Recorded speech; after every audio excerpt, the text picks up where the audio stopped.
ക്ഷേത്രോത്സവത്തിനിടെ നാടൻപാട്ട് കലാകാരന്മാരെ ആക്രമിച്ച സംഭവം. കലാകാരന്മാരുടെ നേതൃത്വത്തിൽ കായംകുളത്ത് പ്രതിഷേധ പ്രകടനം നടത്തി. നടയിൽ കണ്ണമ്പള്ളി ക്ഷേത്രത്തിലെ ഉത്സവത്തിനിടെയാണ് നാട്ടുമൊഴി നാടൻപാട്ട് സംഘത്തിലെ കലാകാരന്മാരെ പോലീസ് മർദ്ദിച്ചത്.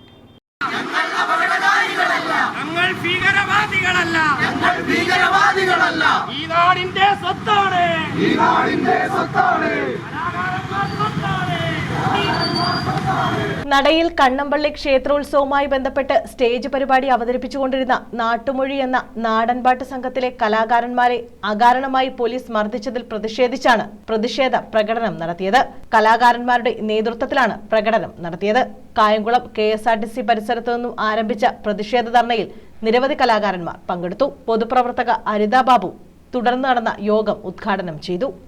ഇന്ന് നിങ്ങളോടൊപ്പം ഞാനും ഇവിടെ നിൽക്കുന്നത് കാരണം നിങ്ങളെ സംബന്ധിച്ചിടത്തോളം നിങ്ങൾ എടുക്കുന്ന ആ ഒരു വലിയ എഫേർട്ട് അത് എൻ്റെ നാട്ടിൽ ഞങ്ങളുടെ കായംകുളം പോലെയുള്ള ഒരു പ്രദേശത്ത് വളരെയധികം പ്രതിഭാധനന്മാരായ ഒട്ടേറെ നാടൻപാട്ട് കലാകാരന്മാരും വിവിധ മേഖലയിലെ സാംസ്കാരികപരമായിട്ട് ഒട്ടേറെ ആളുകളെ സംഭാവന ചെയ്ത ഈ കായംകുളത്തിൻ്റെ മണ്ണിൽ വെച്ച് ഈ കലാകാരന്മാർക്ക് ഇങ്ങനെ ഒരു അവസ്ഥയുണ്ടായതിൽ ഈ നാട്ടുകാരി എന്ന നിലയിൽ നിങ്ങളോടൊക്കെ തന്നെ ആദ്യം അതിൻ്റെ ഒരു ഖേദം, ഒരു മാപ്പ് ചോദിക്കാൻ കൂടി ഈ അവസരം ഞാൻ വിനിയോഗിക്കുകയാണ്. നാട്ടുകലാകാരക്കൂട്ടം ആലപ്പുഴ ജില്ലാ സെക്രട്ടറി സുമേഷ് നാരായണൻ അധ്യക്ഷത വഹിച്ചു.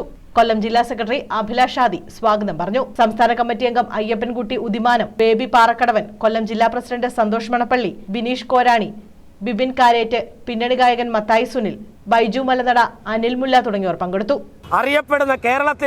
കേരളത്തിൽ അറിയപ്പെടുന്ന കലാകാരന്മാരുടെ ഒരു സംഘമാണ് കൊല്ലം നാട്ടുമൊഴി. കേരളത്തിന്റെ വിവിധ പ്രദേശങ്ങളിൽ, കേരളത്തിൽ പുറത്തുൾപ്പെടെ പരിപാടി നടത്തുന്ന ആ സംഘത്തെ അതിക്രൂരമായി മർദ്ദിച്ച പോലീസ് നരനായാട്ടിനെതിരെയാണ് ഈ പ്രതിഷേധ സമരം. നാട്ടുകലാകാരക്കൂട്ടത്തിന്റെ പേരിൽ കേരളത്തിലെ വിവിധ ഭാഗങ്ങളിൽ നിന്ന് എത്തിച്ചേർന്നിരിക്കുന്ന വിവിധ കലാകാരന്മാരുടെ നേതൃത്വത്തിൽ ഇന്ന് ഈ സമരം സമാരംഭിച്ചത്.